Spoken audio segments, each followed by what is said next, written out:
Tonight, the college football season begins in Houston, where the Cougars hope to slice up Oregon. The atmosphere is festive, but just a few hundred yards away at the Astrodome, a stark reminder of the overwhelming tragedy and suffering brought on by Hurricane Katrina. Houston has opened its doors, its hearts, and its wallets to help thousands of victims.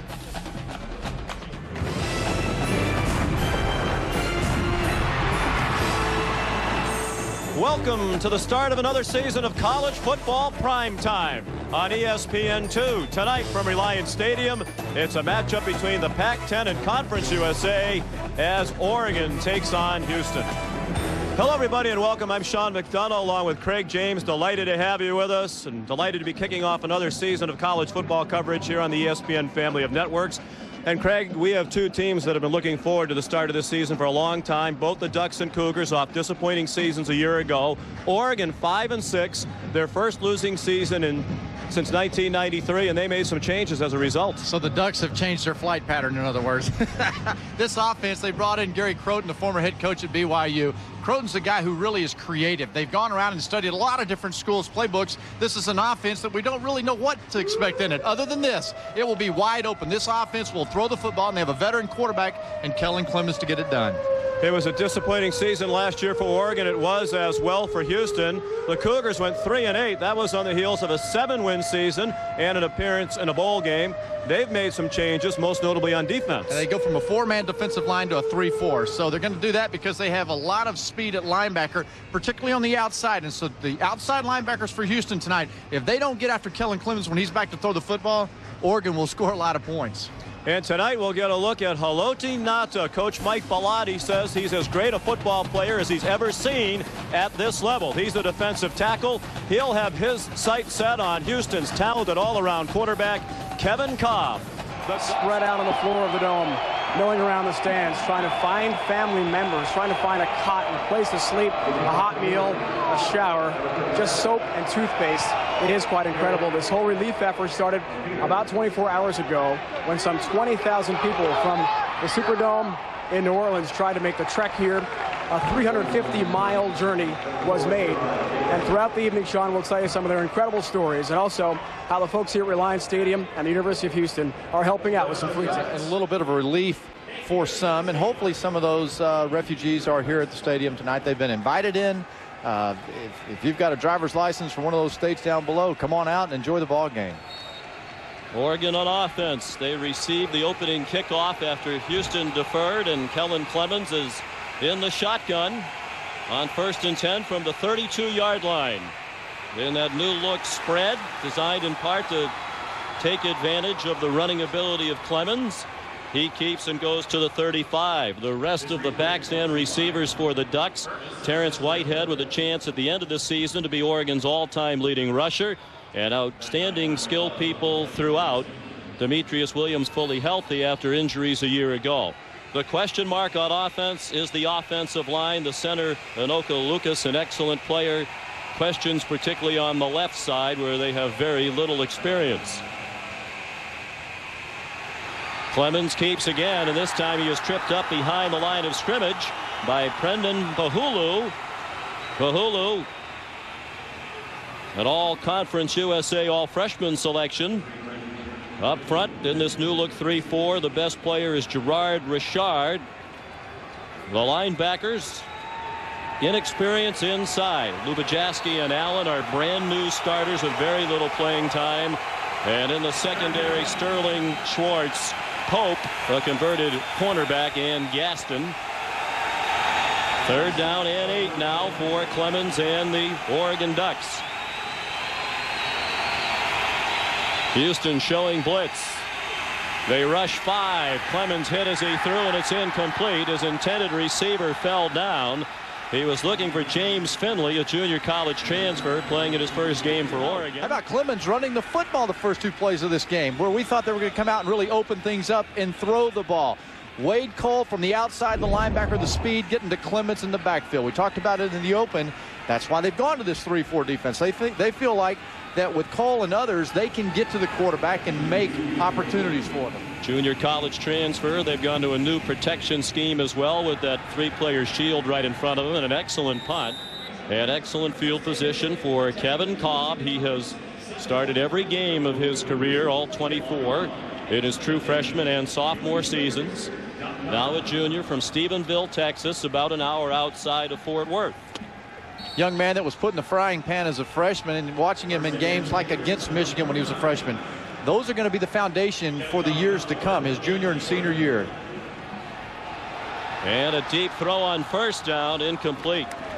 He was looking for Anthony Allridge, who's blessed with great speed. Evans, their leading rushing threat, injuries a year ago, but he ran for more than 1,000 2 seasons ago. And Vincent Marshall with great speed outside. Up front, David Douglas will have his hands full at right tackle, right guard rather, as he goes up against defensive tackle Haloti Ngata.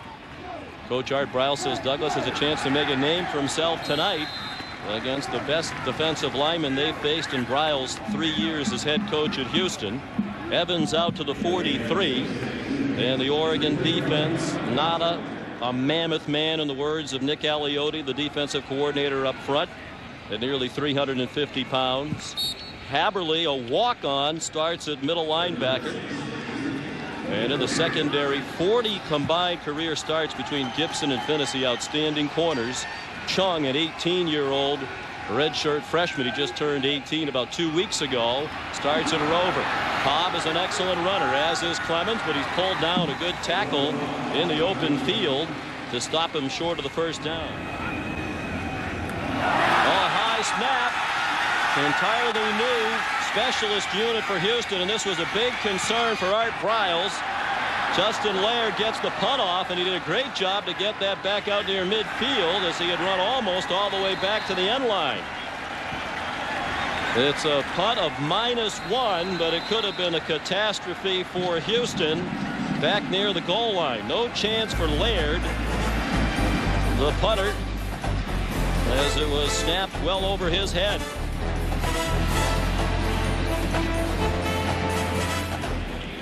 That's a true freshman playing in his first game right out of high school. Norby Juice, the snapper, who airmailed one over the head of Justin Laird. No chance for the junior punter to field the snap. He did well to kick the ball out to the 46-yard line. So excellent field position for Oregon, looking to set up a screen, and it is dropped by Demetrius Williams, their leading returning receiver. He caught 47. 2 days and practice during the summer. The tempo is different in a ball game, and right now a guy like Demetrius Williams doesn't drop passes like that. Back to the run. Terrance Whitehead trying to turn the corner, and he's pulled down by the safety Rocky Schwartz. 3rd down and 6. Out of the shotgun throughout for Clemens with time. He throws for a first down to the 33-yard line. Mike Bellotti in his 11th season as head coach at Oregon, coming off his first losing season at 5-6. They had been to 7 straight bowl games. Clemens with time again has another first down. Garen Strong, sophomore from Cupertino, California, inside the 20-yard gain. Look at all the time Clemens has to throw. He doesn't have to move his feet. The receiver strong in the flat. Linebackers have to drop back. In this new defense, you have to understand, if it's zone and there's nobody coming in the flat, you got to move back. That time Wade Kolb didn't drop back and really take away the out ball. That's just recognition, not being aware of what you're trying to do all the time. Natural. It's not natural yet. The handoff inside to Whitehead. He's down to the 9-yard line. Well, when they revamped this offense, they took a little bit of this and a little bit of that. Kellen Clemens says the terminology is new, but I like this offense because it gives me a lot of control to change plays, change pass routes to the line of scrimmage. And Craig, we'll see pieces that resemble Texas Tech, Utah, and Urban Meyer, Bowling Green. Those are the teams they particularly studied and really borrowed and stole from to put this hybrid offense together.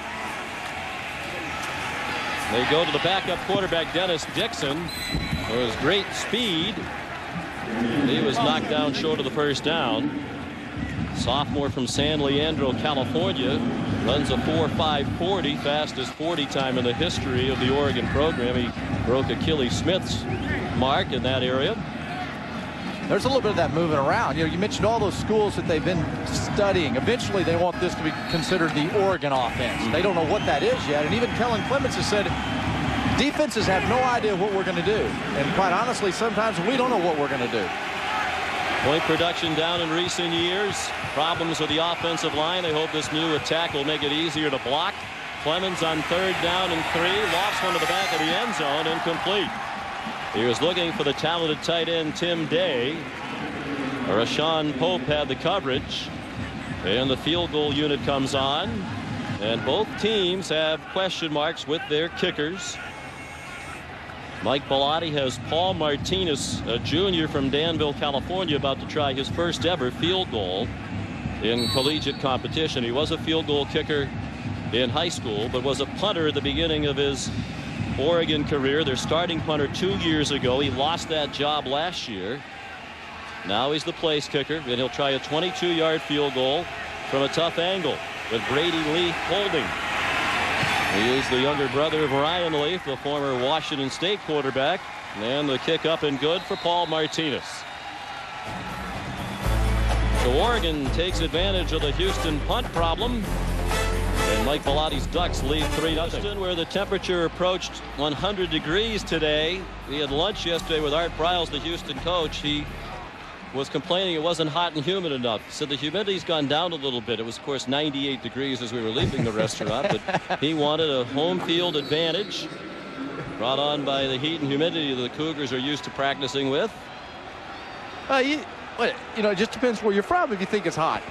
I thought it was a nice, pleasant afternoon today. It isn't really that humid. Paul Martinez to kick off. They had a little bluff there. Taking an onside kick and then falling back. And a kickoff down to Ricky Wilson. He can fly. Ricky Wilson to the open field. At the Oregon 30. And finally taken out of bounds at the 17-yard line. A 74-yard return for Ricky Wilson. And Houston is in business. Ricky Wilson's a former defensive back that has been put at wide receiver this season because of his speed. The young man can fly. He's an outstanding kick returner, and you see it here.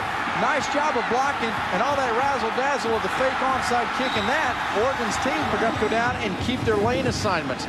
A big break by the Cougar offense right now for them after Oregon put in the 3 points. Wilson sat out all of last year due to academics, and they missed him. They were 68th in the country in kickoff returns at only 19 yards per return.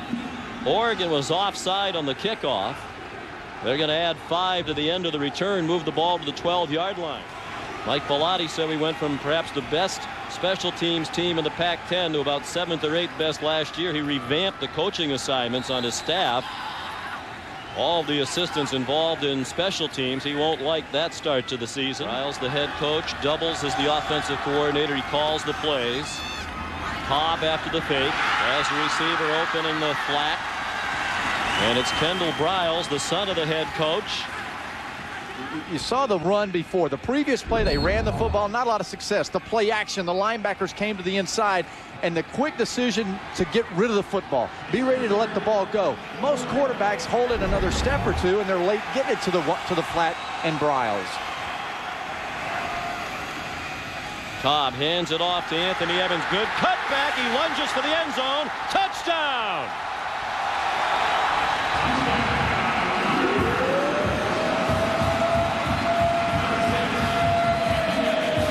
6-yard touchdown run for number 6, the first touchdown of this college football season. 5'10", 225 pounds, but you have to respect his ability for the cutback. You'd think a bowling ball straight ahead. Good vision and a good setup for his offensive lineman up front. They take advantage of the great kickoff return by Wilson. Here's Ben Bell, a true freshman with his first try in college. It didn't look very pretty. Houston, he is on scholarship. They knew about him, but he's had a groin injury that has hampered him a bit. That might be why they scribbed it. It is caught on the run. That Notre Dame Pitt game Saturday night. That's a fireball for Dave Wanstead and Charlie Weiss right out of the box. A couple of guys who made the move from pro football back to college. Kellen Clemens with nobody open. Runs and then took a shot in the back as he went down. Bellotti said a combination of a lot of things. The line play wasn't very good. The blocking schemes weren't good. Sometimes the quarterback held the ball too long. A lot of times receivers weren't open. It was a total team effort. Whitehead for very little, out to the 39.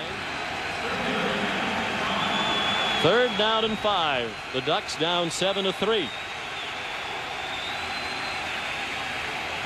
Out of the gun again. Clemens going deep. They didn't complete many deep downfield last year. They do here. Caught by Demetrius Williams for a 1st down deep into Houston territory. They'll spot him out of the 22-yard line. 4 yards on the gain for Oregon. Well, you see the speed, and the corner is squat, and the safety gets beat deep. Never get beat deeper than the guy down there. And exactly what happened there was Schwartz, the safety, kind of watched the ball. You know, he just got caught by speed and the arm of Clemens.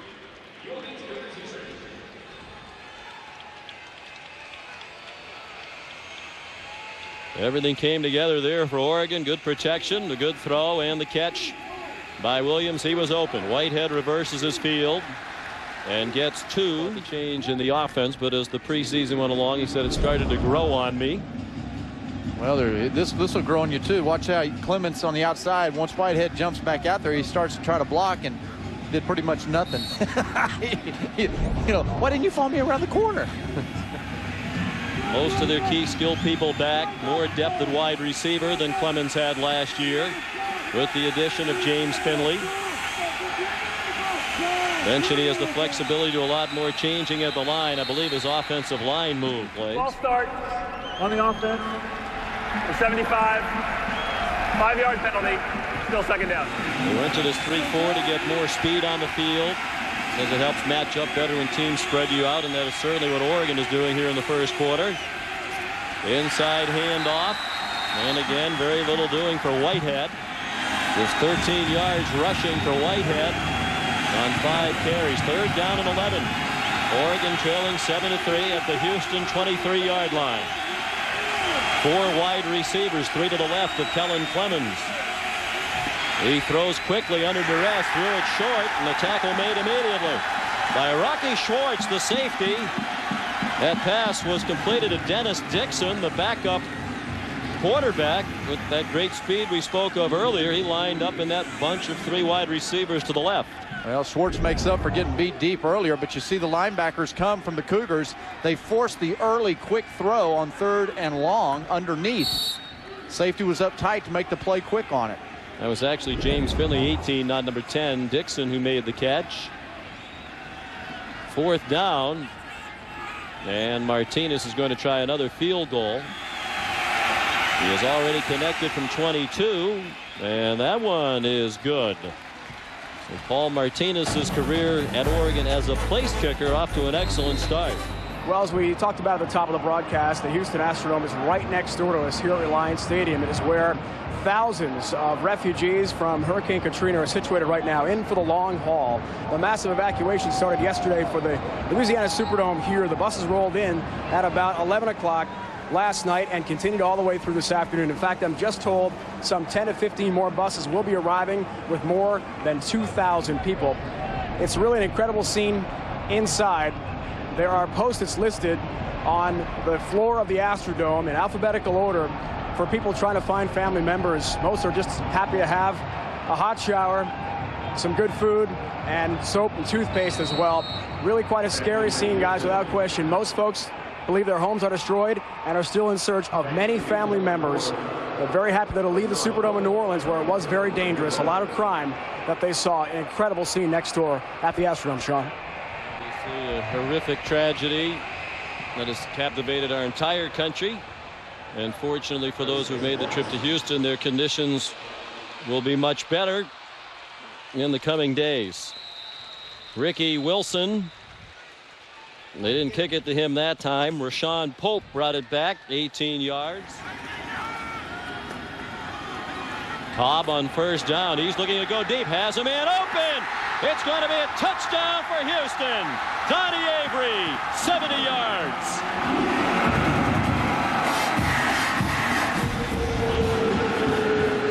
And you talk about speed and touch and throwing the football down the field. Avery just took off and ran deep.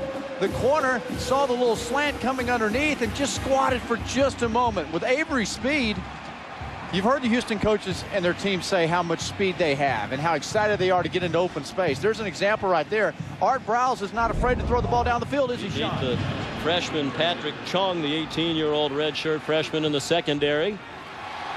Ben Bell adds the extra point. He's 2 for 2 in his collegiate debut. Houston picked second in the Conference USA West Division behind UTEP. An illegal block in the back. 22 on the receiving team. 10-yard penalty and first down. They started 25 games in a row now for Oregon. They're rather mediocre, 13-11 in the previous 24. Low snap, but Clemens handled well. He's going deep again, and it is broken up this time. Intended for Demetrius Williams, and Ricky Wilson knocked it down. One big play and almost comes up with another one here, if not for an outstanding play by the defensive back. This is showing you that Kellen Clemens is going to throw the football down the field. Last year, they had one pass play at Oregon of 59 yards. That was their longest play, and I think it was a broken down play. So they've got to stretch it. They have to throw the ball down the field. 2nd and 10. Clemens, and a good catch made out there by Demetrius Williams. That ball thrown a little bit behind him. He appears to have the first down. That sure was a nice throw. He had to let this ball go just a little bit early. Little push finally coming, but Clemens still stands in the pocket. I mean, they're Houston. They're undersized on the defensive line compared to Oregon's. Those are some big hefty fellows over there. So they're not going to run over them. Well, that line, which was a question mark, doing a pretty good job so far. They haven't been able to establish a running game. The quick throw dropped by Garen Strong. Bellotti said, Kellen's been a very good quarterback. We think he can be great. He needs to be more consistent. And Kellen himself said he needs to be more consistently accurate. Wade Kolb looked like he was going to get Clemens. It also looked like he was being held. Then after Clemens threw the ball, a flag was thrown, perhaps for a late hit. But boy, did it look like Wade Kolb was being held as he was within a couple of feet of the passer. 15-yard penalty, automatic first down. Yeah, that's a blow to the head. You know, the defender attacks the head. Clemens on the outside avoids Wade Kolb, gets to the outside. Oh, boy. And, you know, I don't know. I mean, you know, he put the shoulder to the middle of his chest. That's one of those questionable calls. Pope came in there and just put the wood on him. It was a rude papal blessing, that's for sure. I mean, he goes in with the right side of the shoulder. He did not lead with the head. Although you could see how it might look that way depending on where the official was. In full speed down there. Yep. Yes. The ball to the 46 of Houston. Under 3 minutes to go first quarter. 14-6 Cougars. Clemens with time and an accurate throw. Demetrius Williams trying to break away. Could not from Courtney Sterling. Look at that offensive line. Watch how they bunch up the Cougars defensive line. That's pass protection, isn't it? I think you can stand back there and find a guy. Coaches gave him a lot of credit for gutting his way through an injury-plagued season a year ago. Little shovel pass into Garen Strong, and he stacked up immediately. Cade Lane, the veteran. Out of the gun on 2nd and long. Man wide open. First down. Rosario is just a good athlete, as they call him. Matter of fact, I think even in high school, maybe he played some quarterback or linebacker is what it was. So he comes in here, and they can put him around and use an athlete with size and speed to make plays. Back under center this time for Clemens. One of the few snaps today, and a powerful run by Whitehead. Terrance, a tough, physical runner out of Crenshaw High School in Los Angeles. Now a senior at Oregon. He was their team MVP last year, and not the most blazing speed, but very productive. Well, just as soon as I start talking kindly about the Cougars defense, they fall apart. Oregon thumps them a couple of plays in a row, but Whitehead does have good vision. He plays under control. He plays fast under control. After the gain of 12, 1st and goal, Oregon just outside the 8. Touchdown and two-pointer could get them even. Clemens keeps. But you don't want to get carried away with it with Whitehead in the backfield. They've got several kids back there. They can pound the football on people, especially as big as your offensive line is. You know, 3 or 4 touches runs a game by your quarterback. I understand that. One of the top running back recruits in the country, a true freshman, Jonathan Stewart, who we may see tonight. Play action pass, touchdown. Nicely done, and what a great start here in the first quarter for Demetrius Williams. 5 catches for Williams now for 78 yards and a touchdown. And it looks like they'll go for 2 to try to get even right here. You notice how quickly Clemens gets around, buys a little bit of a time, but he gets the ball immediately out to Williams. He didn't delay it. Play was open, over aggressive play by the Cougars defense. They lost the discipline the last 3 plays that I'd been talking about. That new look offense looked pretty good here. What's your philosophy about going for the tie right here? A lot of coaches say just for add the rest points of the game to get the point. If you don't get the 2 points now you chase around that 1 point that you passed on the rest of the night. Well, let me watch this play first. I'll tell you. Go Great for decision. it. Absolutely the right thing to do. Darren Strong wasn't particularly graceful. He was wide open. It might be because he injured himself. Looked like he was grabbing at the back of his right leg as he went to the ground. Strong, who plays in a lot of their extra wide receiver packages. He's been bothered in the preseason by a sprained ankle. You see Paula come from the outside, and there wasn't a safety to come over and compensate for that. If you're going to leave your area and a man that you look like you're matched up on, somebody better come from behind you to cover him. So they try to kick it away from Ricky Wilson. Yes, they do. High and short to the near side of the field. There is a flag on the kickoff. Number 22 on the kicking team. 5-yard penalty. First down. Well, Mike Bellotti said USC's great. They're certainly the team to beat in our league and in the country. But he noted when we spoke with him the other day, they had several close games. You could say 4 close games in conference last year. They're not invincible. And playing at Oregon in a few weeks is one of those that you circle and say, okay, if Oregon's offense can come together and start clicking and have a drive like they just did consistently. Well, really a change in the balance of power. It looked like Oregon was about to grab the mantle as the premier team in the Pac-10, and for a while it did. But 14-17 now in the last 31 games for Oregon. It wasn't just that 5-6 year last year, but it goes back to the end of 3 seasons ago, where the slip toward mediocrity began. Point production down. 1-loss record down. After Wilson's return, 1st and 10, Kolb throws into double coverage and out of bounds. And you know, that's the kind of advice that comes from a recent high school coach. He understands mentally these guys are still young and there are emotional swings they have to deal with. Little swing pass in the flat. And a quality gain. It looked like that play might get blown up behind the line of scrimmage, but instead it was Vincent Marshall, the speedy, diminutive wide receiver at 5'7", 170 pounds, who picked up 12 and a first down. And you don't think he's that big, do you? Is that proper English, very firmly to the outside? It is. Okay. When you say it. High snap for Kolb. Running for his life, gets it off, incomplete. Just happy to get rid of it. I mean, you know, you've got that family member that went to Harvard, so you know I always can check in with you for my grammar. Yes. This is a nice play here. Houston's avoid 2 bad snaps, 1 on a punt tonight, and that play right there to avoid a real negative. Okay, that was more of the problem. They did, but you would have livened up the place, that's for sure. They had a little sticky issue called academic standards. You mean SAT qualifications? Yes. We could have combined yours and mine. We still wouldn't get in. Pass through the hands of Kendall Briles.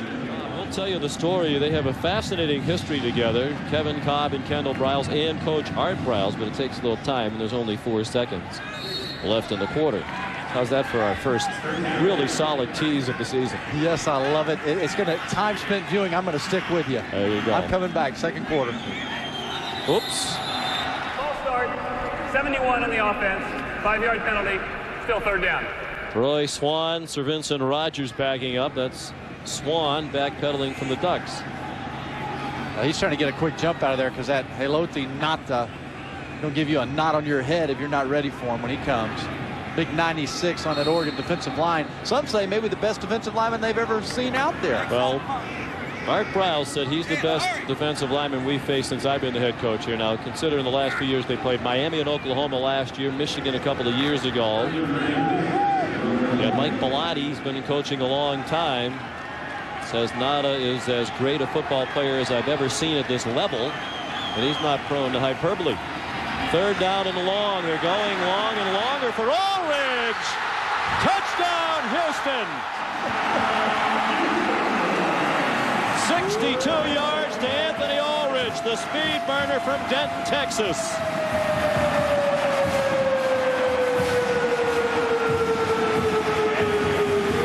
Mike Bellotti's asking the question right now, how in the heck can they on third and long like that just run right by us? This is a beautiful pass, a great touch, deep ball, but Aldridge just keeps running. He didn't put his hands out and try to go. He sprinted to the football, and Oregon's secondary just got burned. They did not respect the arm strength and the touch of Kevin Kolb. They were without Ulrich much of last year, and he gives them another dimension of speed. He can fly. He was out for academics last year. That was a big reason why they were 3-8, a number of players. 2 touchdowns and a wide open first quarter thrown by Kevin Kolb here in steamy Houston. The action hot after 1.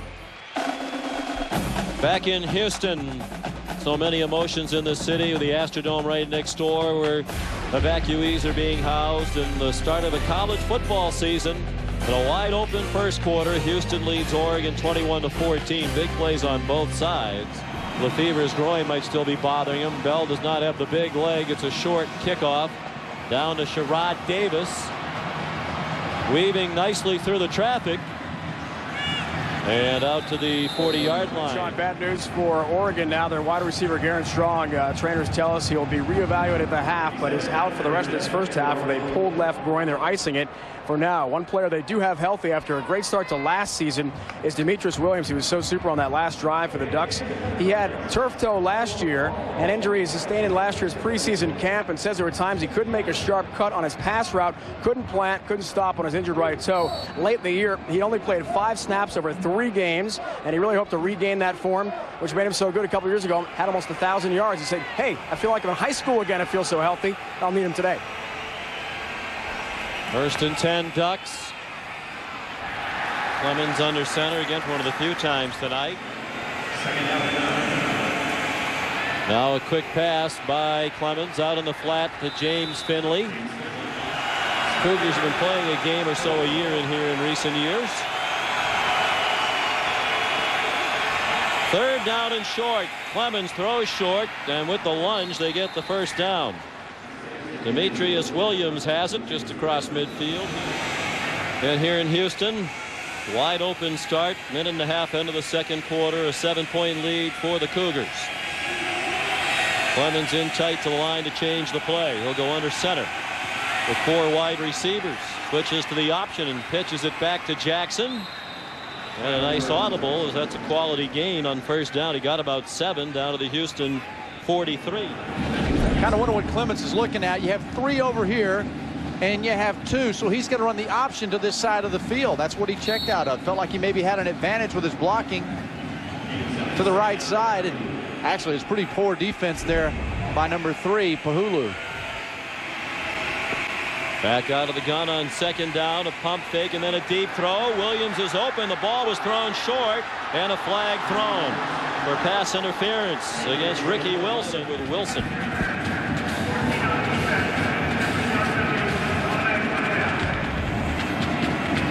So Ricky Wilson, a former defensive back, playing some wide receiver, out there playing a little defensive back right there, and got to turn and find the football.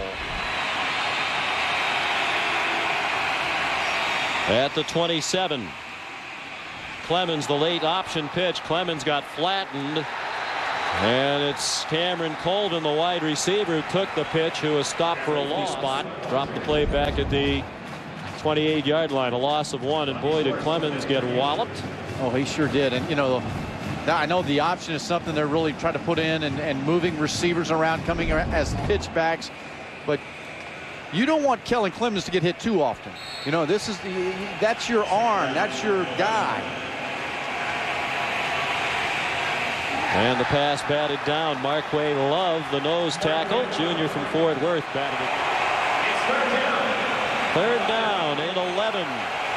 Oregon on the move, down by a touchdown here early in the second quarter. 4 wide receivers, 3 to the right of Kellen Clemens.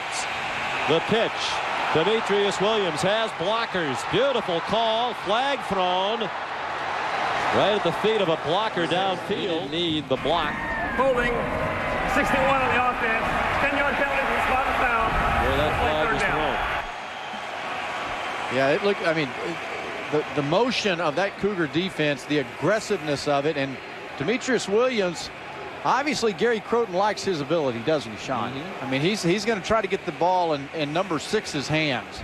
And the Cougars defense, yeah, you know, you have to be aggressive, but you have to play a little bit of controlled aggression out there too. 3rd and 17. Timeout called. Looked like Clemens was trying to figure out whether the Cougars were going to blitz or if they were just bluffing. Let's see what they have out of the timeout. 3 wide receivers. Whitehead stayed in a block. Clemens got belted, and it is almost intercepted by Rocky Schwartz. That forced a short throw, and Rocky Schwartz almost intercepted it. And Schwartz has to come up and make this play. He's got a nice free shot at a ball that's thrown up. But, man, Clemens, talking about drilled. Wow, he's taken some hits in this game, Sean. I mean, he's taken a lot of hits. He said Mike Bellotti hopes to become known as the Oregon offense. 51-yard try for Martinez. And that one is good with room to spare. Well, they had any concerns about the place kicking, forget about it now. He's 3 for 3. It's a tough place for Oregon to have to come on the road, Pete you mentioned, and have to win a game. Although it was pointed out to us by Dave Williford, the fine sports information director at Oregon, that they've had some unusually hot weather up in Eugene lately, several days over 90 degrees to help them prepare for this. Rashawn Pope runs back the kickoff out across the 25, a 22-yard return. And so you have the whole summer to worry about that as a defensive coordinator. And they might add, they have all summer to add That's to right. their already crazy mixture here. Kolb dumps it off short. Hey, let me give you a little example, just a little thing. You're expecting a fake, right? Just a little fake ball movement to Anthony Evans, but he didn't do it. Kolb immediately throws the ball to the flat. So just for that hair split second there, the corner's looking, expecting for a little bit of a fake, and he doesn't do the play action. He just rears up and throws the ball. Those kind of tweaks will drive a defense crazy. Ball start. 74 on the offense. 5-yard penalty. Still second down. Sir Vincent Rogers. Yeah, we were talking earlier, Craig, about the connections between Kevin Kolb and Art Briles. Art Briles for many years was the head football coach at Stephenville High School, about an hour out of Fort Worth. When Kevin Kolb was a 9th grader, Art Briles hired Kevin Cobb's dad, Roy, to be an assistant coach. Quick pass and a good hit by Justin Finnessy out in the corner. And some tempers flaring, but they'll be quickly separated. Kendall Briles, Art Briles' son, was the quarterback for his dad at Stephenville, where Art won 4 state championships. In one 6-year span, they were 90-2. And when Kevin Kolb got there, he said, I figured I was going to be a tight end. Kendall Briles a couple of years ahead of me. He's the coach's son. They're winning state championships. Well, then Art Briles leaves right when Kendall was about to be a senior to go to Texas Tech. He takes his son with him. He goes to a different high school. All of a sudden, Kevin Kolb is the quarterback at Stephenville, and he had great success there. Art Briles, when he got to Texas Tech, tried to recruit Kevin Kolb to go there to be a quarterback. Instead, he was going to go to Oklahoma State. Then Art Briles got the job here at Houston. Kevin Kolb decided, I'll go play for Coach Briles if he's the head coach at Houston. Then he got here, and Kendall Briles transferred back from Texas to Houston to play for his dad. So he figures, here I go to Houston to play for Coach Briles, and his son comes back. Now I'm going to be behind him again. But Kendall Briles hurt his shoulder. Kolb got a chance to play. He's been the quarterback ever since. Now Briles the receiver. Sounds like the makings of a movie. I'm sorry. That was about as quick as I could do it. You did. Good well. Laird's punt. Just under 10 minutes left first half, and Houston a 4-point lead on Oregon. We're joined by Houston Athletic Director Dave Maggard. Dave, how has your university helped out in the cause for the relief of the hurricane victims? Well, we've had a great cooperative effort between Reliant and University of Houston. You know, we have a lot of folks who have come up from Louisiana, Mississippi, and Alabama. We provided free tickets for them there this evening. We thought that maybe to get away and have a little bit of entertainment, we thought that might be a good break for them. We also have people out around the stadium who are collecting money, American Red Cross for the refugee effort. So it's been a great effort, and we're happy to do it. Dave, how will this game against a big-time opponent like Oregon of the Pac-10 help your program develop? Well, in order for us to rebuild our program and get back to a national stature, we have to play teams like University of Oregon. University of Oregon is really a very, very strong team. They've had a great record over the last 10, 15 years, so we're happy to have them here. Tremendous team, but we believe we can play with this team. Sean, there's Houston Athletic Director Dave Maggart. I think his team has proven that already tonight. After a big defensive play by Cody Bubajaski on first down, a swarming Houston defense. Watch out for the Maine Black Bears. Very good Division I AA program. Mississippi State found out last year. Clemens remarkably escapes, and then his pass is incomplete. I'm not sure if we start this by saying Clemens is elusive or Houston smelling something on his jersey that they like. It's like bees after the honey. And Clemens somehow avoids the pressure and really had the play made for the, and that Cougar defense, maybe they're getting a little bit better feel for what Gary Crowton's trying to accomplish over there. Well, I think part of coaching is using the strengths of your players, and one of the reasons they went to this new offense is because Clemens is mobility, agility, and this really does seem to suit him very well. Delighted to have you with us. All of us want to send our best wishes along to Mike Gottfried, our friend and colleague. He was originally assigned to this game, but Mike lives in Mobile, Alabama, and like so many along the Gulf Coast, dealing with the after effects of Hurricane Katrina. We hope Mike will be able to join us Saturday night in Georgia, but certainly our thoughts and prayers are with Mike and everybody else who's been overwhelmed by this enormous tragedy.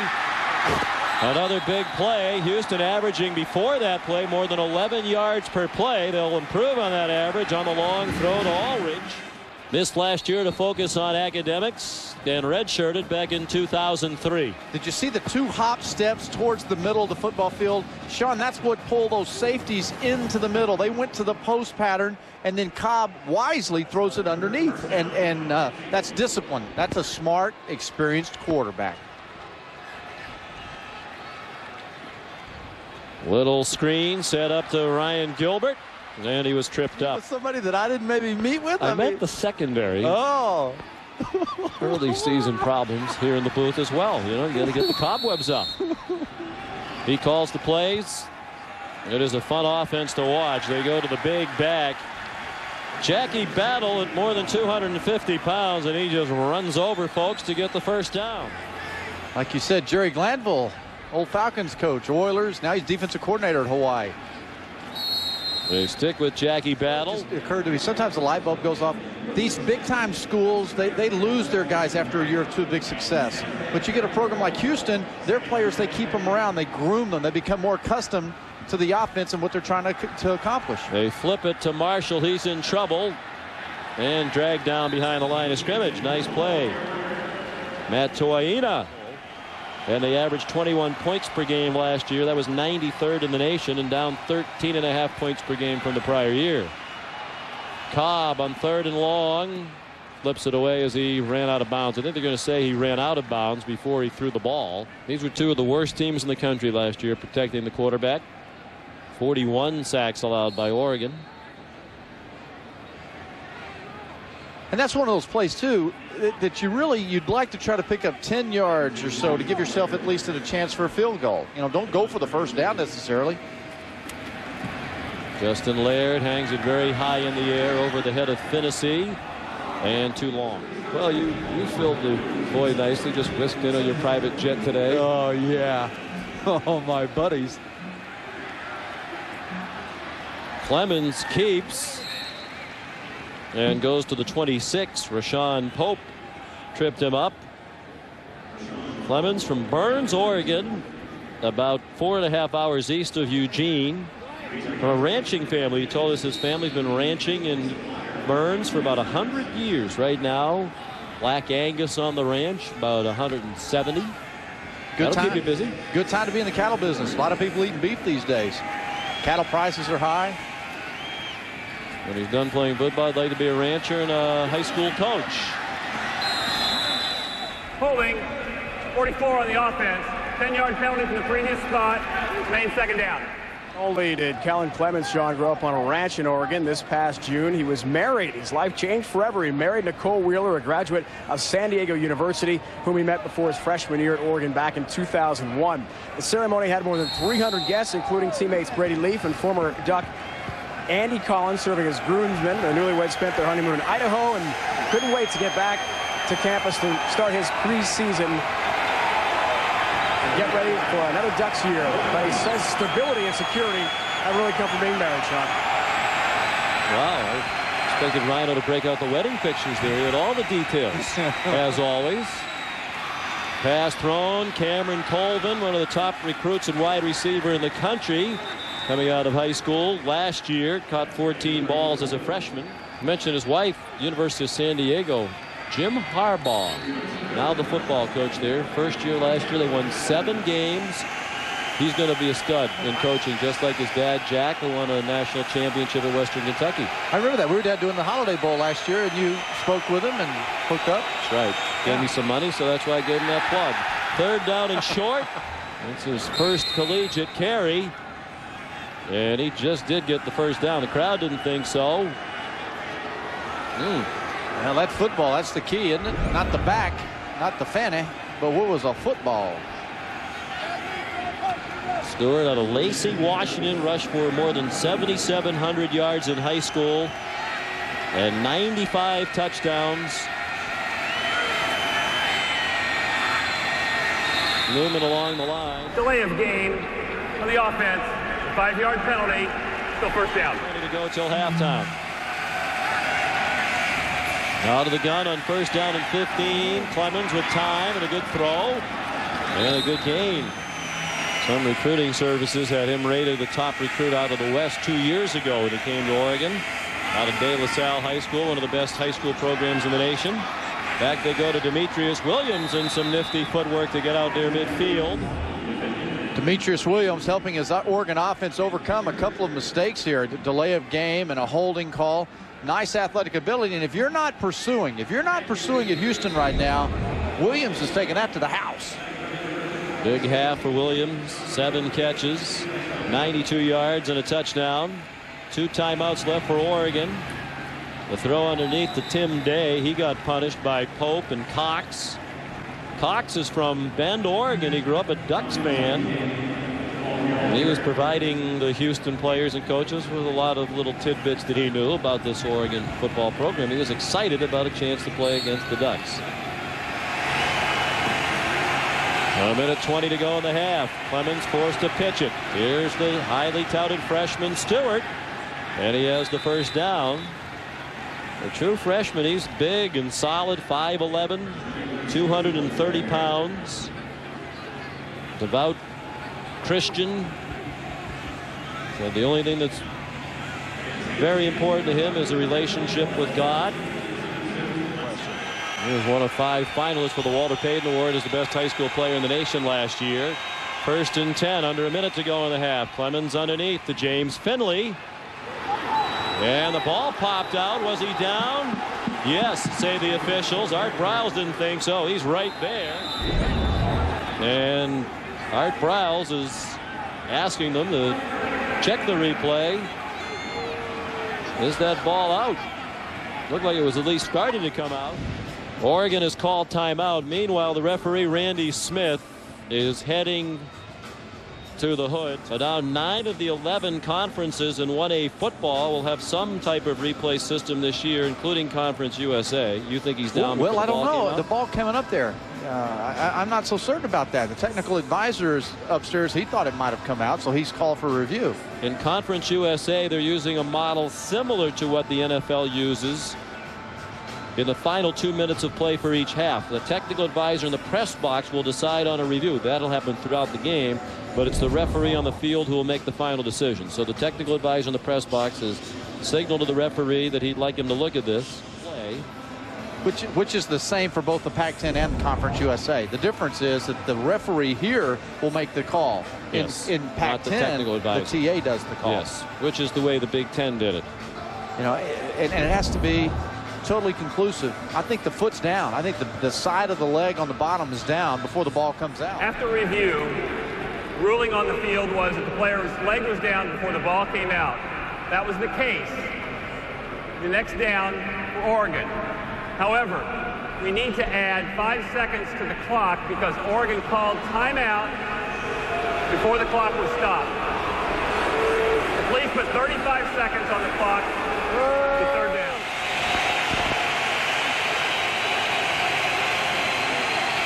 They wind the clock after they reset the ball, and now the officials are stopping it again. The clock should not have started.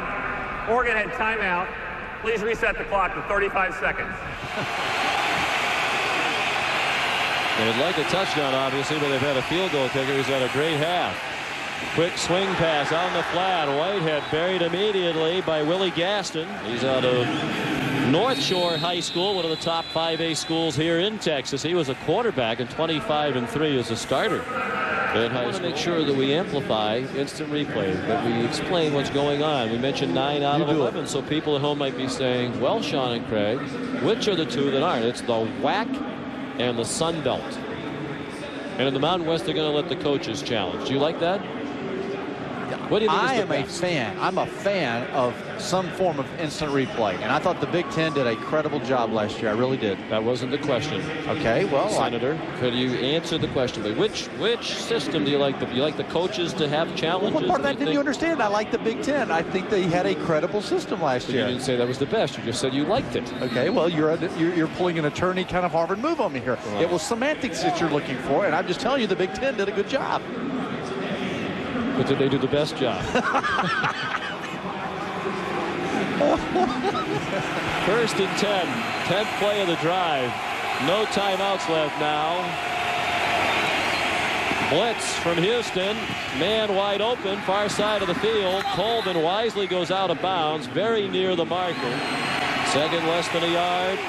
12 seconds to go and no timeouts. The clock will run. It'll stop to move the chains, but they need to be ready to snap it right into the ground. The stadium clock has gone to 0, but I'm not sure the timer stopped the clock to move the chains. They're going to review this. The Cougars are running off the field. Well, that was clearly a first down. The clock should have stopped to move the chains. The chains still have not moved, so that did not happen. They should put time back on the clock. For a first down with 6 seconds on the clock. Please reset the game clock to 6 seconds. That's the right idea. Will start on the snap. No question, that's the right idea. Well, let me tell you who went up the tunnel. All the young guys. Because the smart guys who were out there on the field playing didn't want to waste any energy, you know, so they kind of hung around knowing. Well, you're trying to steal the call, too. Yeah. That was all the kickers and the punters and the freshmen that ran up the tunnel. Tell you who's having a rough time here is the timekeeper. Not a good night. No.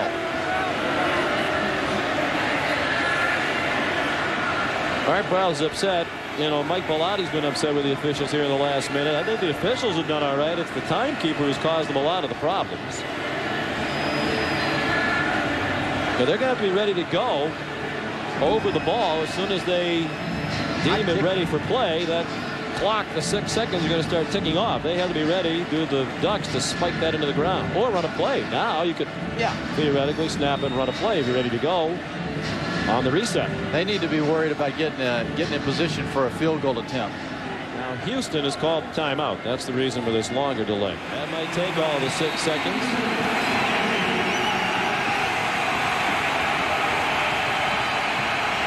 They're going to try to throw in the end zone, and it is broken up.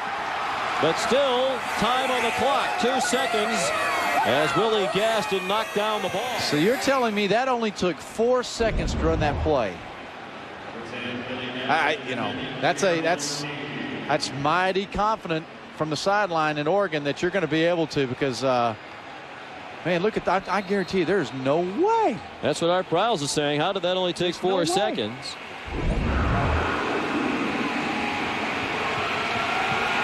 "32-yard field goal for Martinez, who's been a star in this half. 3 for 3, including a 51-yarder.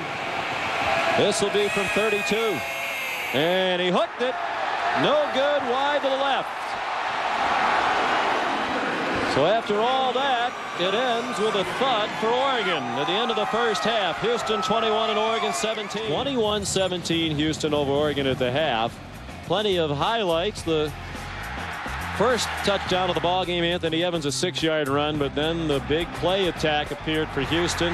Donte Avery, a 70-yard touchdown reception from Kellen Kolb. The only touchdown of the half for Oregon was on that short pass to Demetrius Williams. Big half for Williams. He had 7 catches for 92 yards and a 3-yard touchdown. And then another bomb.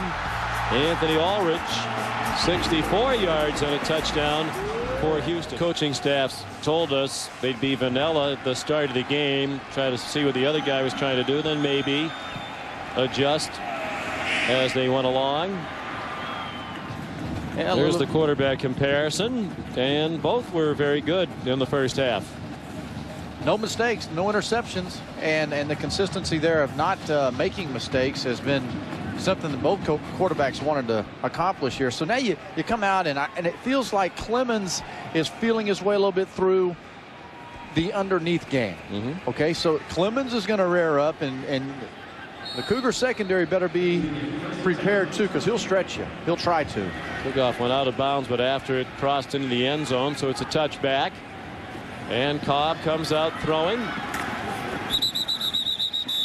All right, Sean just spoke with both coaches a few moments ago. As for Art Briles of Houston, he said he's pretty pleased with his team's run-pass balance, despite the fact that 199 of the team's 215 yards in the first half came by the air. He wants more short passing game attack to be more prevalent in this second half so he can dominate the clock a little bit. As for Mike Bellotti, he said, hey, our team lost the first half scoreboard, but really with 15-6 dominance and first downs, we may have really had the upper hand in this ball game so far. Disappointed with special teams, but said, hey, Houston just ran 22 plays on offense. Our defense should be really fresh for the second half. He feels he's got the big edge in the second half in that department, Sean. Is your name Sean? No, but I just felt like I wanted to jump in. I just said, you know what? I've been sitting here at halftime. I'm eager. I'm ready to go. Well, I thought I had something interesting to say right off of Dave's very nice throw, and now the moment has come and gone. Kolb on the rollout. Throws for a first down. Flags stop the play for a false start against the University of Houston. False start, 17 on the offense, 5-yard penalty, still first down. They fake the short pass, then Kolb deep down the seam. It's intercepted. He threw it over the head of Vincent Marshall into the hands of Aaron Gibson. During the return, legal block in the back, 95 on the white team. A 10-yard penalty from the spot of foul. First down. He was trying to throw the little fake there, but he tried to force it. Kevin Kolb can't force this throw. This is too tough of a throw over linebackers, over a zone blitz guy, a defensive lineman who dropped back. It's just not going to happen. There's your block in the back right there. Now he knew it too. And a chance for Oregon to take the lead with a touchdown. Lots of faking. Then Clemens down the seam, and it's almost caught by Demetrius Williams with 7 catches in the first half. He had Ricky Wilson on his back.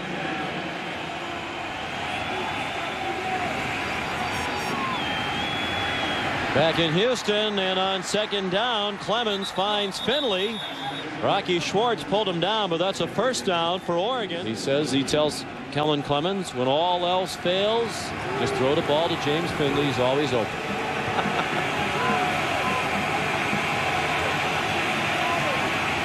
Clemens with a blitz right in his face, throws it away. Actually tore that left calf last year. Very painful injury. 2nd and 10. Quick toss to Finley. Smart call. 7 catches for Finley. Caught 64 in junior college last year. 83 as a senior in high school at Manual Arts in Los Angeles. Clemens throws short. It's up in the air and incomplete. From the hash mark again. Most of his kicks tonight have been from the angle. That's from 29 and good. 4th field goal of the night for Paul Martinez, the junior from Danville, California. Mike Bellotti and the Ducks back within 1, just underway in the second half here in Houston. Tonight here in Houston, just the second meeting all time in football between Oregon and Houston. They played out in Eugene back in 1983, and Oregon won 15-14. A 1-point lead right now for Houston. The Ducks taking advantage of the interception to kick another field goal and make it 21-20 in favor of the Cougars. Houston has not scored since 3.5 minutes remained in the first quarter. Kevin Kolb will try to get the offense moving again. Yeah, they didn't try to do that fake lineup like they're going to onside kick here. With the backup kicker again kicking off, Evenson comes down to Ricky Wilson. Had a 74-yard return earlier. And this is another good one out to the 45-yard line. 35 yards on the run back. We saw just leave the star linebacker of Houston. Not a cramp. Sprained left knee. Doubtful he'll come back. Man. That's a big loss. He's one of the few experienced linebackers in that 3-4 alignment. Down the seam and incomplete. Looking for the backup tight end, John McGilvery, senior from Mexia, Texas. Mejia. Mejia, is that how you say it? Yeah. Mejia. M-E-X-I-A? Yes. It's just good local knowledge. I drive through there going to College Station to see my daughter. I believe you, but I haven't just... See, I never it just doesn't make sense, though. I wondered if that was really the pronunciation. I just figured, what else could it be? A couple of drops. By Vincent Marshall. So is this country over here Mexico? Are you still on that, aren't you? That doesn't make sense, does it? No. And a guy of your intelligence, it has to be practical to you. Exactly. Kolb throws it underneath. And Gilbert slides down about 3 yards short of the first down. Or try to get them to jump off sides, see if Oregon might make a mistake. But I think it's critical for field position right now. They have 3 receivers lined up wide there and only 2 defenders for Oregon. Vincent Marshall takes advantage and goes for the first down. A very late flag thrown from the official deep in the defensive secondary, indicating the penalty is against Oregon. Number 42 on the defense. 15-yard penalty. One of the things Dick Aliotti told us, the defensive coordinator, Craig, is Houston will go very quickly. If they line up and they see that you don't have enough men out there to cover, they will snap it quickly and go, and that's what they did. They had 3 receivers, only 2 defenders out there, and they capitalized, and then the face mask on Brent Haberly. Yep, trying to shake his team out of the apparent lethargy, and it might have worked. 17 yards, and then the penalty tacked on. And a tough run by Ryan Gilbert, getting the bulk of the work at running back now with Evans on the bench with the injured calf. Haberly, the walk-on middle linebacker, even though he's been number 1 on the depth chart since spring, they still have not put him on scholarship.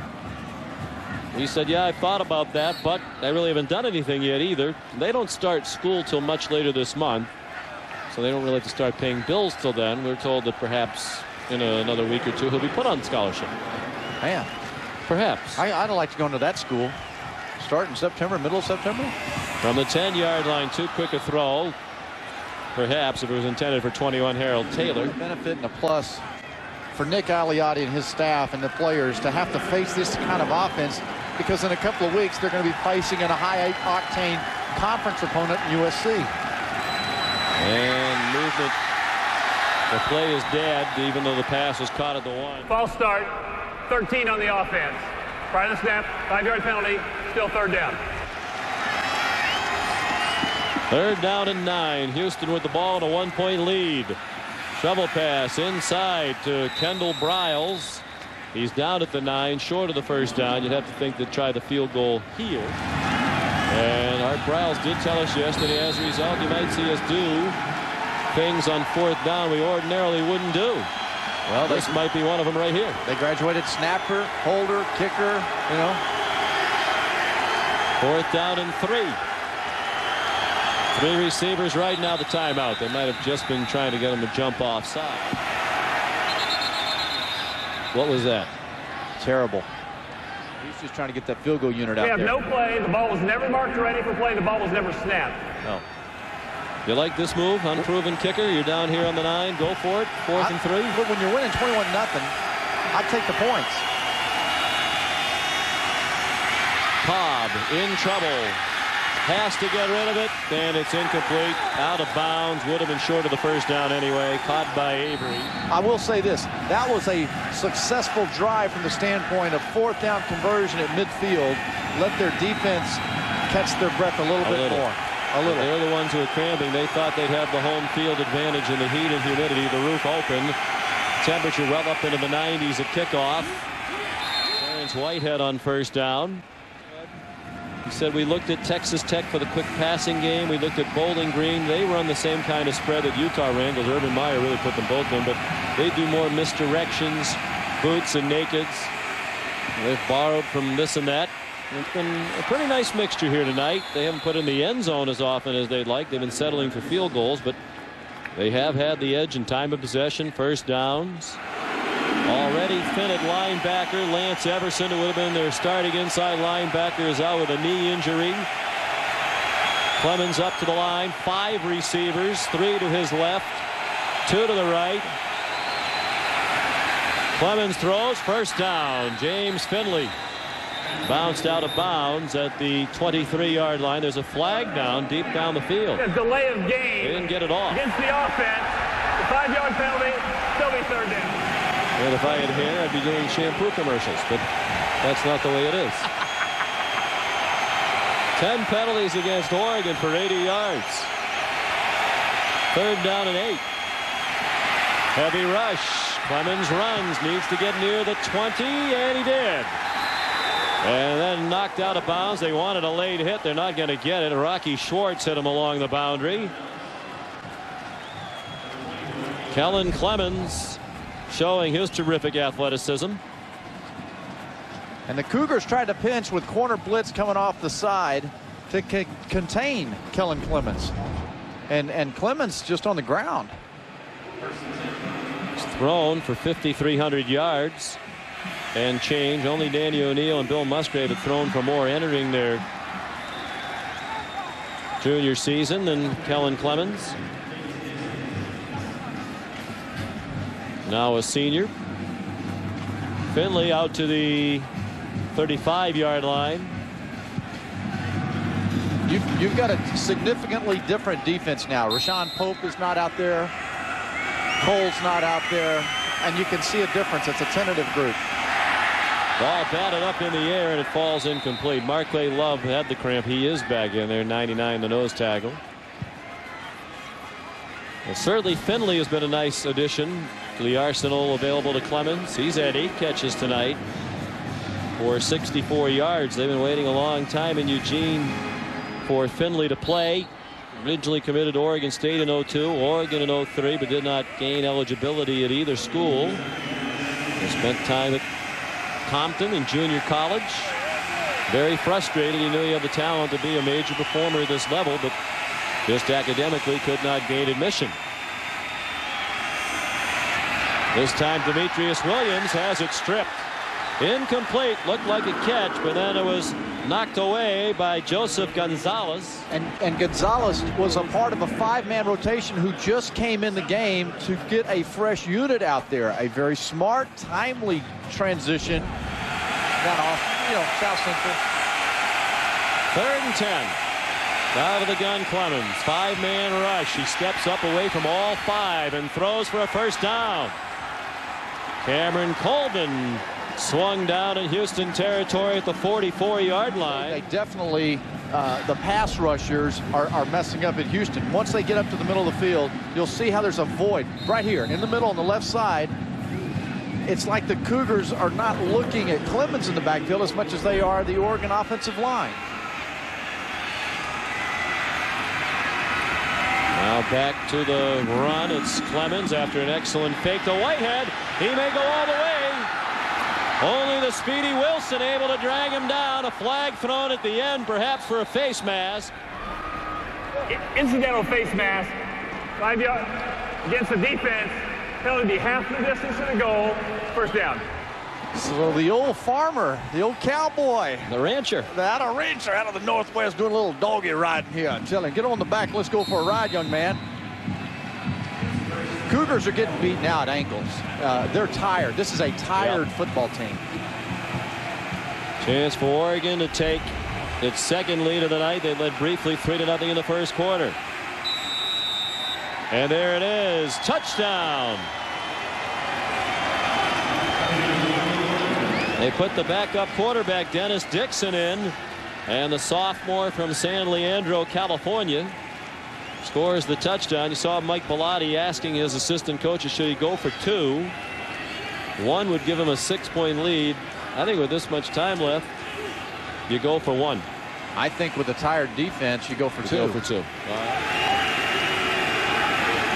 Houston has not scored since the end of the first quarter. They've already converted a 2-point play once tonight. The pitch to Whitehead. He will walk in. Clemens held it just long enough to draw the defender. And it's a 7-point lead for Oregon, the largest of the night for the Ducks. They look to be the much fresher team, even though they're playing in the heat and humidity of the hometown Houston Cougars. You recognize, Sean, that there are 2 quarterbacks in the Pac-10 who are on the Davey O'Brien watch list. Matt Leinert's one, and the other is Kellen Clemens. You got it. Short kickoff fielded by John McGilvery, and he's out to the 37-yard line. And here's Dave Ryan. All right, Sean, thanks so much. Very happy Oregon sideline here. A lot of smiles. Very happy quarterback. And Kellen Clemens, who's put up 376 yards of offense, now 28 points. Over the summer, he studied hard the game tapes from Gary Crowton's days, both at Louisiana Tech and when he coached at BYU. The 3 years he was the Tech coach, he watched every single game tape, broke down the offensive formations. Same thing for all 4 years worth of the BYU offenses under Coach Crowton. He says, hey, I feel very comfortable with this new offense. It's a lot like being in high school. I have more freedom, and obviously it's working out well tonight for Clemens. Indeed it is. Kolb under duress does well to run ahead for about 2. Now, unfortunately for the Cougars offense, they're going against a defense that knows they're going to be trying to throw the football. I think the good news for both sides is there is improved offensive line play for both of these teams over years. Now, wherever books are sold. Vincent Marshall couldn't make the catch. But once he started playing football, you're a dual sport athlete. Football is one of your sports. You must be on a football scholarship, so he is now. Swing pass, and Ryan Gilbert will not get the first down. Tackled around the ankles along the far side of the field. And Justin Finnessy back to receive the punt. He took one back for a touchdown last year, 73 yards against UCLA. Was 11th in the country last year, averaged 15.5 per punt return. And he brings that one back to the 31, a 16-yard return of a 42-yard punt. Clemens brings him out right over the ball. 1st and 10. Oregon at its own 31-yard line. Cougars showed blitz and rushed 4. There are men all over the place now open. This is Demetrius Williams with the catch out to the 35-yard line. It's not a running play, but it's picking up 4 or 5 yards. Clemens with time again right down the seam. James Finley had one man to beat, and that man was Pope, who made the tackle. 1st and 10. Clemens in trouble. One of the few plays that just didn't look good right from the start. Only 3 receivers now. 2 tight ends. Clemens flush, chase from behind, dumps it off short for Whitehead. Flag thrown late. He gets bounced out of bounds at the 38-yard line.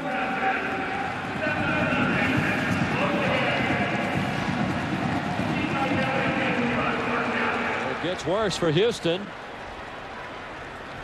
Play was about 5 yards short of the first down. Tate Stewart made the tackle. Ricky Wilson delivered that hit, but the flag was thrown back in the offensive backfield. I believe they hit Clemens late. And it is clicking very well right now as the Ducks try to win their season opener for the 19th time in the last 22 years. Finley near another first down at the 13-yard line. mentioned that Finley was frustrated when he couldn't get into Oregon, but he said he learned from watching his dad, who had a stroke while he was in junior college. His dad had to learn to walk again, and he said that made my adversity seem like nothing. Sean, you saw how when Finley caught the ball, there were no red jerseys around there. There's a receiving mode on the defense right now. They're allowing Oregon to come to them. There's no attack. Finley has 10 catches, 95 yards. Demetrius Williams, 8 catches, 97 yards. We're going to have 2 100-yard receivers tonight the way this is going. Whitehead stacked up and driven back after a gain of very little. 2nd and 9. Clemens decides to keep, saw the seam, and he was upended by Ricky Wilson at the 7-yard line, 11 times for 72 yards. 3rd down and 5. No pressure on him now from this very tired defense, and the throw too low. The numbers that Clemens is working on, he might pass for 300 and rush for 100. And you know the last person to do that, Sean? I don't either. And that kick is good, just inside the right upright. And so much of what we have watched and what those people are enduring is absolutely unbelievable. Oh boy. Wilson caught the kickoff and went out of bounds at the 4-yard line. It was going to go out of bounds. He caught it, and instead they will start at the 4-yard line. You know, when you get tired, you become mentally just half the athlete that you used to be, and you get lazy. You do things just crazy. Well, the good news is they gave him a very good spot. They're going to put the ball on the 5. I'm not sure he got anywhere near the 5-yard line. So if you're looking for the silver lining, there it is. What? Picked up about a half yard on the spot. Well, I like the fact that he got both feet in bounds. The Oregon scoring drive, 9 plays, 62 yards to set up the 24-yard field goal. They took 3.5 more off the clock. They are dominating in time of possession. Almost 2-1 now.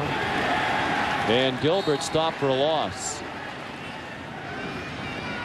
Bellotti Nada, we mentioned Nick Galliotti called him a mammoth man. He squats 615 pounds, benches 505, cleans 407. All of them are highs in their program. There's McGilvery, the backup tight end. But they haven't really sustained many drives. It's been the big plays or nothing for this Houston attack. Here's Marshall, track athlete who can fly. And he's played ever since, still competes in track. Kolb is going to run. There's a flag down. Kolb dives to the 40, 3 yards shy of the first down. The flag thrown in the offensive backfield. Holding for 74 on the offense. 10-yard penalty from the previous spot. Still first down. 20 seconds to go in the 3rd quarter. Kolb, quick hitter to Kendall Briles. He gets bounced out of bounds. On 2nd and 13. Another short pattern to Marshall for very little. It's gone downhill after a great start for Art Briles and the Houston Cougars. They haven't scored since the 1st quarter. They trail 31-21. Kellen Clemens and the Oregon offense taking over the proceedings on opening night on ESPN2. It has been all Oregon since the 1st quarter. They've overcome a couple of 1-touchdown deficits. They take a 10-point lead led by Kellen Clemens. The coaches said they changed the offense in part to take advantage of the athleticism of their quarterback.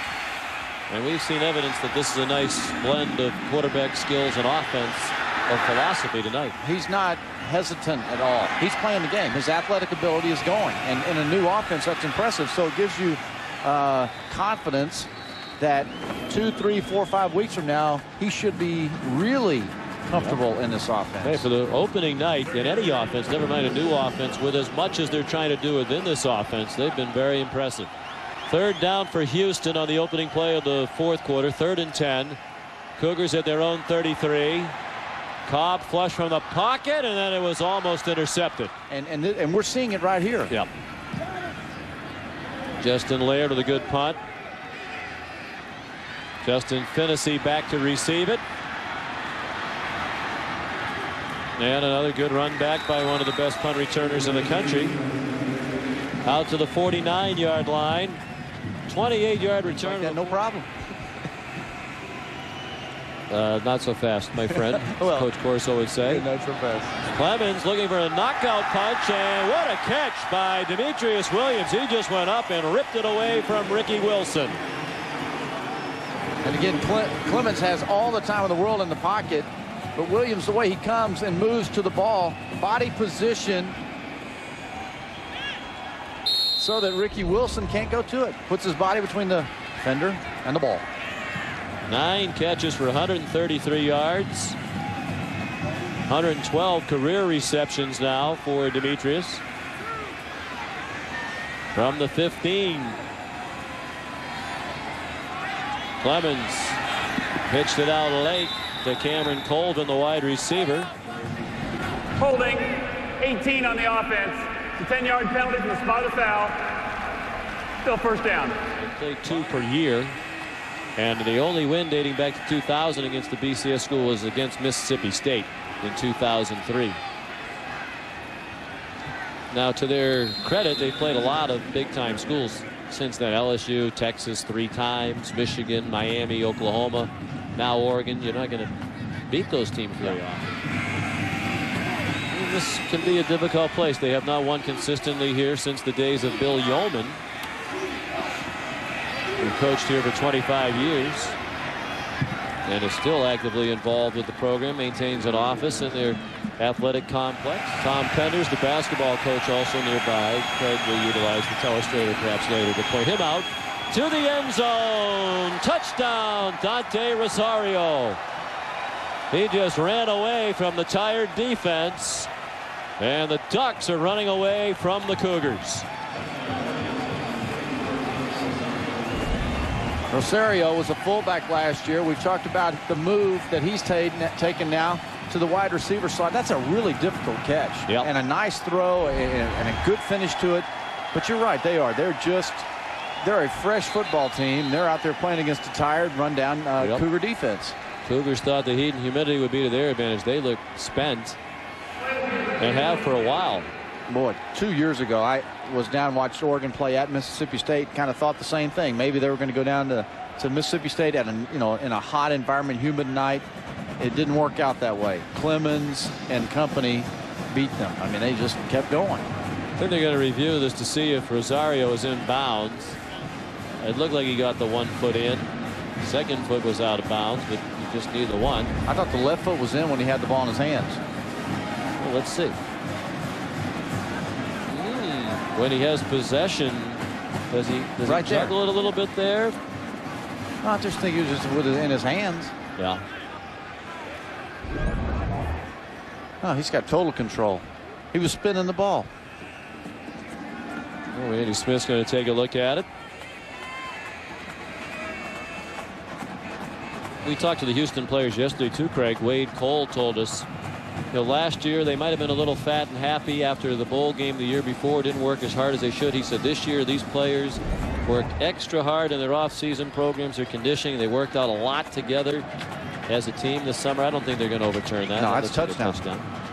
But Sean, I don't think they should be.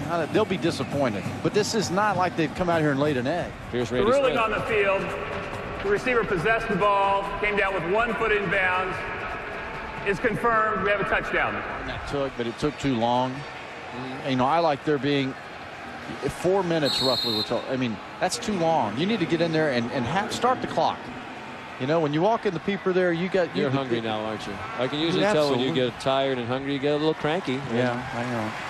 That was your first minor temper tantrum of the season. I knew we ate too early today. I timed it wrong.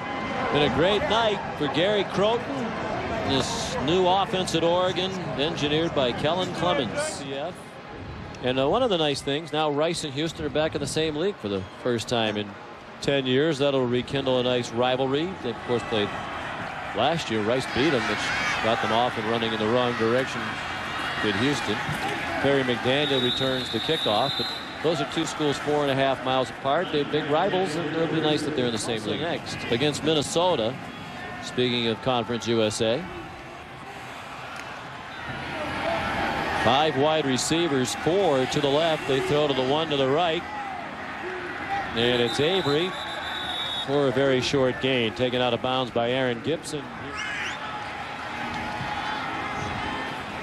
There's a lateral back to Gilbert, and he will be close to the first down. I think he's short because the yellow line never lies.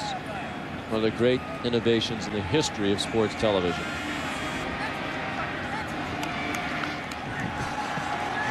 Because if you move the yellow line, a football player, they'd be like, I don't want to ask you to explain that. I just can only imagine how proud they are at SMU right now. 4th and inches, they are going to go for it. Quick snap, first down. And more, as they gave it to Jackie Battle, short yardage specialist. He likes to fix up cars. He's a 1973 Plymouth Duster, which he rebuilt when he was in high school. Deep throw, knocked down by Aaron Gibson. 2nd and 10 from the 41 out of the shotgun. Kolb a fake and then a throw, and that might be another one of those balls, Craig, that is hard for Briles to catch because of the shoulder. When it's insert, not to make excuses for him, because it was a tough catch even if you had 2 good shoulders, but because his shoulder is so bad, when the ball is thrown in a certain spot, it's very hard for him to catch it. Yeah, and he's had 3 shoulder surgeries, I guess. And so dating back to high school, that's a lot of shoulder problems. I can relate to that. But you know what? When you talk about the arm of Kolb, that last throw, the 2 throws ago down the field, that was 50-something yards in the air. And I'm not sure Oregon, they almost got burned on that throw. Yeah. Well, Coach Briles says Kolb is going to play in the NFL. Above average arm, great intelligence. He's sacked this time. First time he's been sacked tonight, and it was Haloti Ngata.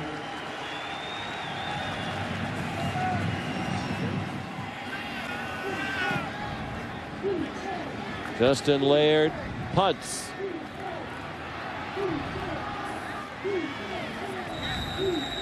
Back at Reliant Stadium in Houston, Texas. Oregon leading by 17 as the college football season begins tonight. Sean McDonough with Craig James and Dave Ryan. Delighted to have you with us. A memorable performance for Kellen Clemens. He's thrown for 348 yards and 2 touchdowns. He's rushed for 72. He's looking for a lot more, going deep. Has a receiver open, and it's incomplete. He was looking for Jordan Kent, making his college football debut tonight. He's well known to Oregon Duck fans. He's on the basketball team and the track team. He's an All-American in track. And he started 9 games for his dad, Ernie Kent, the basketball coach at Oregon last year, known for his defense and rebounding. He can fly. He ran right by Ricky Wilson, and his first touch was almost a long touchdown. It sure was. And, you know, as a coach, 2 things you'll recognize. One is speed, and number 2, the fact that he saw the ball in the air that was inside. He made the adjustment trying to get back to it. Clemens keeps and goes down for no gain. Kent, the great athlete, 6'5", 210, runs a 10-400 meters. Competes in the 100, 200 long jump and the relay team at the University of Oregon. He says basketball practice is hard, track's hard, but they're nothing compared to football. He said, I'll never complain about contact and basketball practice again after what he's been through. Never played tackle football before this experience this year. Played flag football in junior high. He didn't know how to buckle his chin strap and put his pads on when he first came out. Dennis Dixon in a quarterback. But the coaches say you see at practice every day flashes of that great athleticism, improvement, and they think he's going to be a contributor before the year is over. Mike Bellotti says, I'm treating him like just a true freshman. And the fact that he has no background, so it's not like he's learning new terminology of Gary Crowton. You know, he's got a clean slate, and so what he's hearing now is for the first time, and he's putting it to use in his way mentally. He has a chance to be the first 3-sport letter winner at Oregon in the post-World War II era. Dragic gets the punt off, and Vincent Marshall called for a fair catch and then got touched, so they throw a flag after a 41-yard punt. Looked like Aaron Gibson ran into Marshall. Personal foul, 5 on the kicking team. Tackled a player who had signaled for a fair catch, 15 yards, first down. Jordan Kent said to his dad, you know, I have something serious I need to talk to you about. And Dad, Ernie Kent, the basketball coach, thought he was going to say he wanted to get married. He said, no, I want to play football. And first, the dad wasn't that excited about it. First of all, he's a dad. Secondly, that's one of his basketball players. But he realized his son really wanted to do it. He's taken to it. And it does give Ernie Kent, the basketball coach, another scholarship. Because we said if you're a dual sport athlete, in this case, 3-sport athlete, and one of them is football, you have to be on a football scholarship by NCAA rules. So that'll open up a basketball scholarship for his dad. Give to somebody else. He's still going to play basketball, but he's going to go all the way to the end of the football season, including the bowl game with football, then join the basketball program. If you can get a good athlete like that you can project and get him to come out and work hard, he has probably, I don't know him in basketball, but he's got more upside in football probably than basketball. Well, thanks a lot, Sean. Ernie Kent, the basketball coach at Oregon, is here tonight. Now, he thought after about 4 days of football workouts, his son Jordan would get hit a few times, would pack it in, and concentrate on basketball. But Jordan was hooked, and as you mentioned, Coach Mike Bellotti told Ernie and Jordan that, hey, Jordan's got real potential. He'll miss the preseason basketball camp and several Ducks hoop games. He may not join the team until about January or so when the Pac-10 season starts. Ernie says he'd like Jordan to be with the team when basketball returns back on September 15th for all those preseason workouts. So he'll miss the basics of conditioning. But, guys, I'm guessing, speaking of athleticism, he'll be in pretty good shape considering all the football workouts, games, practices he's gone through. No. I mean, there's a big difference. A football player doesn't really have to be in great shape. Basketball, you've got to be in shape. The football player does not have to be in great shape. It's a different kind of shape. I mean, basketball, it's a different kind of conditioning. Well, it's different muscles, too. I think of guys like Ronald Curry who played football in North Carolina. Then when he had basketball season, he had a tough time because he was a little too muscular and stiff to go out and be a fluid basketball player. It's going to impact his basketball. It might make him tougher in some ways, and I just don't know him as a basketball player, but conditioning-wise. Well, that screen looked a lot more promising than it ended up for Gilbert. There was nobody near him when he caught the pass. He goes down at the 49 of Oregon, 2 yards short of the first down. Now, a guy like Dave Ryan, he's always in shape. You know, he can run. It doesn't matter the sport. It's consistently average. I went for a jog today with Rhino. Did you? Did you notice that I declined to go with you guys? You were nice and asked me. That. And Rhino was just flying around the beautiful Rice University campus. Quick pass out to Perry McDaniel. Man, that's a big arm. Well, Sean, I'll tell you this. We had that good jog, about 3 miles, right, yesterday and today around the Rice campus. That's enough when it's 98 degrees, I think. But I'm exhausted from walking these sidelines. First game of the year, I'm not in sideline reporter football shape. It's a big difference. You got to walk around constantly. My feet are killing me. It is tough. And your back starts hurting down there. Exactly, Pony. Exactly right. Well, I tell you what, Sean and I are sitting in chairs right now. Yeah, we usually stand, but we're not in midseason form standing yet, so we're sitting. Jackie Bates, a nice tackle. Back up, tailback, and may see more action if Evans is going to be banged up for the next few weeks. Ooh. Out to Kendall Briles, and he was hit immediately by Aaron Gibson. Gibson thrown into the fire very early in his career, got off to a shaky start, but he has developed into one of the best cornerbacks in the West. This is his 23rd career start tonight. Boy, didn't you tell us a story earlier about how Kolb really liked Kendall Briles? Yeah. You wouldn't know it. Not on that one. Based on that. If he didn't have a sore shoulder, Briles, he does now.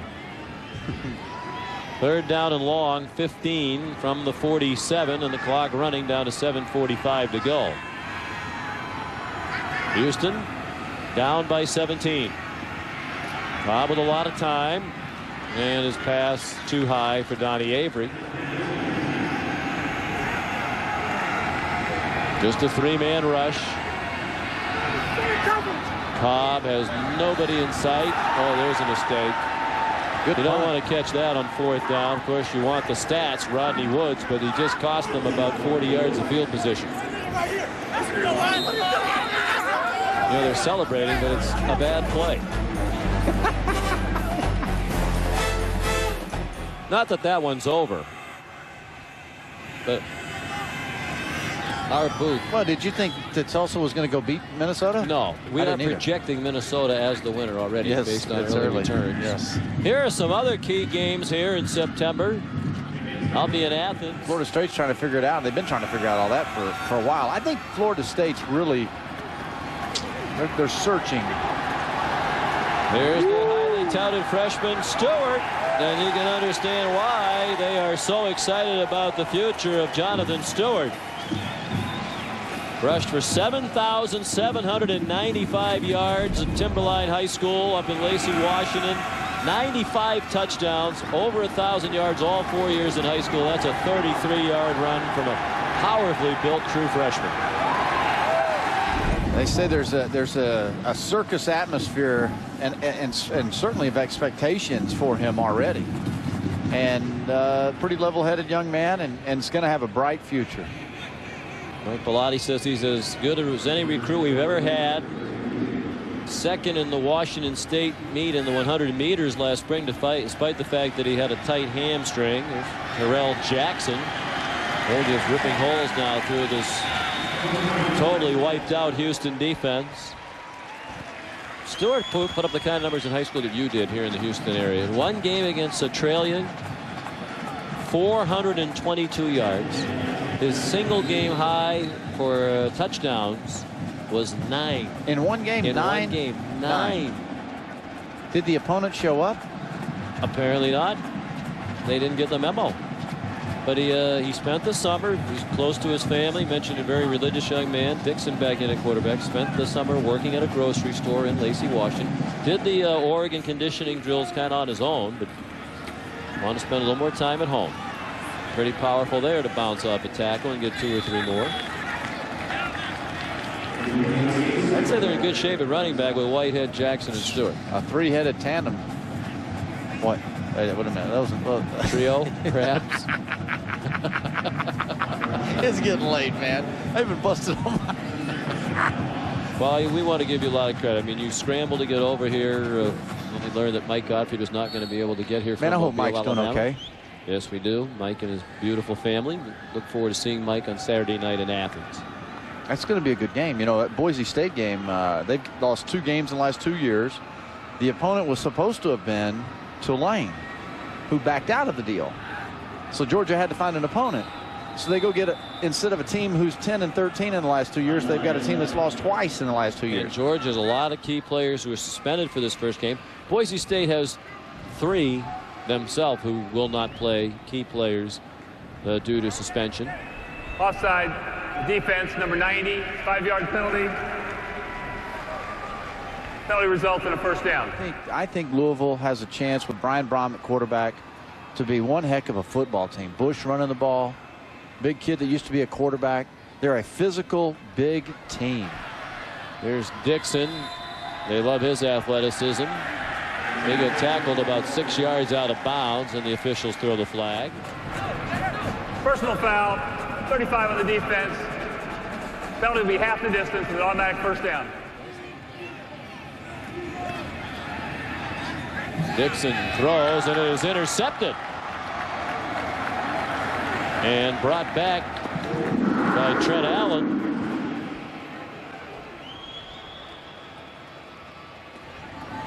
First time they'll play USC in 3 years. They'll host Montana for the first time since 1993.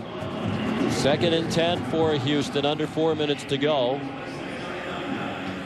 And this will be a disappointing start. This was a game they thought they had a chance to win, and the way it started, it looked like they had a very good chance to win. They're in action on the 10th, a week from Saturday against Sam Houston State. Oregon's offensive line, I may have to nod them as co-MVPs of this game. They've done a nice job, and the new offense certainly seems to help. Anthony Aldridge, he's had a good night. Pardon me, while they're going quickly. Imagine that. Has this game been that long? I guess it has. Some questions are rhetorical. That one didn't really need an answer. Jackie Battle, the junior from Humble, Texas. I pronounced that right. Humble, now. you did, because it's not humble. It's humble. It's spelled humble, but it's humble. You did good there. So other than Mexia, M-E-X-I-A. Yeah. That's an interesting pronunciation. Yeah. It's bananas. B-A-N-A-N-A-S. I don't know how to spell that word this summer listening to the radio. How do you pronounce P-E-C-A-N? What is it? P-E-C-A-N. P-E-C-A-N. Is that a Texas town? Or just no, that's something that, yeah, the pie, yeah. What is it? Pecan? Which I'm asking you. How do you pronounce it? I don't. You don't? You don't eat pecan pie? Yeah, I don't like that kind of pie. Whatever it is. It's pecan. But you go north in Boston, it's pecan. We were here first, Craig. I know you were. The Mayflower. And I think y'all may have had the first pecan pie. Battle for a first down to the 39-yard line. Under 2.5 to go in this season opener in college football on ESPN2. Nice to see Battle back in action. He was their MVP when they played in the Hawaii Bowl. He's hard to stop. Yes. He had only one play last year when he was stopped for negative yardage, and that was a loss of 1. Boy, you have to commend the city and county officials here, the city of Houston, Harris County, and the people of Texas for what they are doing, opening their hearts to the victims, their neighbors from Louisiana and the rest of the Gulf Coast. Twaina with a sack. Matt's had a good night up front. Yep. Junior from American Samoa. Speaking of charities, how's yours going? You and Aaron, your sister, put together your foundation's fundraiser coming up September 19th. Yeah, we'll miss you this year. You'll be ESPN's got me off working. I know. Hate when the job gets in the way of fun. Man, and it is fun. Big I'm celebrity telling golf tournament in Boston on September 18th and 19th. That is an awesome event. And for all the boys and girls up there in the New England area, it is awesome. Really, really well done. 3rd down and 11. Kolb picked up 9. Nearing a minute to go. And I think a sign, Craig, of good coaching is when you adjust. And that's what Oregon has done from time to time. But I think Mike Bellotti knows more about football than most. He knows what he has in Nick Aliotti, and that is a defensive squad that is very well coached. Steve Greatwood, the offensive line coach. Yeah, it's unusual when you have turnover on this Oregon staff. They have a group that's been together a long time. But Andy Ludwig had been the offensive coordinator. He went to Utah to be the offensive coordinator on that new staff. So that opened the door for Gary Crowton. Mike Bellotti said, I didn't bring in Gary Crowton and then change the offense. I knew I wanted to make a lot of changes. I interviewed about 3 or 4 guys, and Gary Crowton just seemed like the best fit. I liked his background. I liked his upbeat attitude and optimism. Our defensive coaches had a lot of respect for what Gary had done in other places that he had been. And it looks like it's going to be a nice fit. You know, Gary Crowton, it's going to be hard to go from being a head coach to an assistant coach.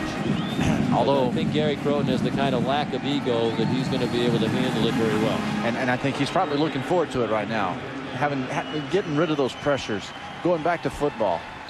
We're going to try a field goal here. And it's Ben Bell's first field goal attempt of his career, and it's good. Pardon me. It was not Bell, it was Lefevre. I don't have any eligibility left. I'd go out and try to kick.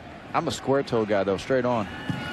He's going to kick off as well now that he's hot. You know, keep going while you're hot. And they're going to take a knee. And that's it. An impressive start to the season as Oregon tries to bounce back from the 5-6 of a year ago. A new look offense led by Kellen Clemens. Very impressive. Oregon 38, Houston 24.